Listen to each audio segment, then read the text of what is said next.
Rapper Tory Lanez is expected to be sentenced today for shooting Megan Thee Stallion in the feet, injuring her in 2020.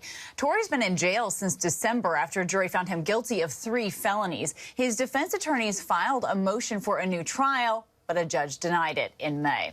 ABC News legal contributor and trial attorney at Hamilton Clark LLP, Brian Buckmeyer, is joining us for more on this. So, Brian, we're hearing that Megan might actually appear in court today and give a victim impact statement. What can we expect her to say?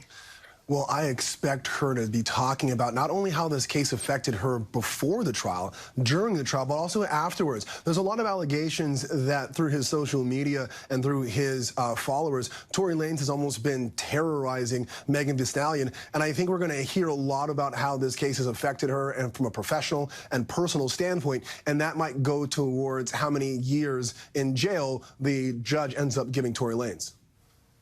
So, Brian, you know, prosecutors are asking for a 13-year sentence here, but Tory's attorneys are asking that he only get probation and then be released from jail to enter a residential substance abuse program. How do you see that playing out?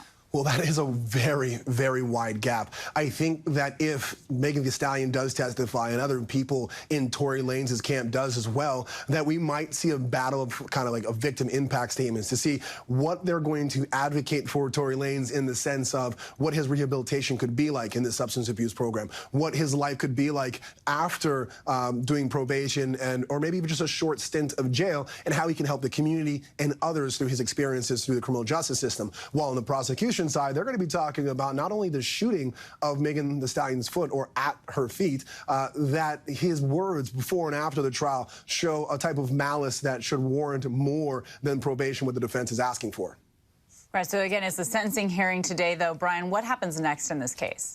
Well, back in May, Tory Lanez had already appealed his case, saying to a higher judge that the trial judge had mistakenly added in information about him telling Megan Thee Stallion not to report because he was on parole, or the fact that DNA evidence seemed to be a little shoddy, but still was allowed to come into the court. Well, the appellate judge says, no, there were no errors, so we're going to move forward. But don't forget, Tory Lanez is from Brampton, Ontario. That's just outside of Toronto, actually where I'm from. And so if he is convicted, this type of gun charge and discharging of a firearm could potentially see him deported back to Canada. They'll first allow him to do his jail sentence if he does go to jail, but there would be proceedings to see whether or not these charges amount to denial for re-entry into the United States.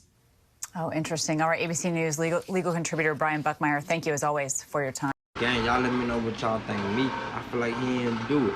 You know what I'm saying? You work millions, you made off the hood, and you risk all of that to shoot a female and go back to jail. I don't feel like he did it. Y'all let me know what y'all think. Let's get it. Team is out.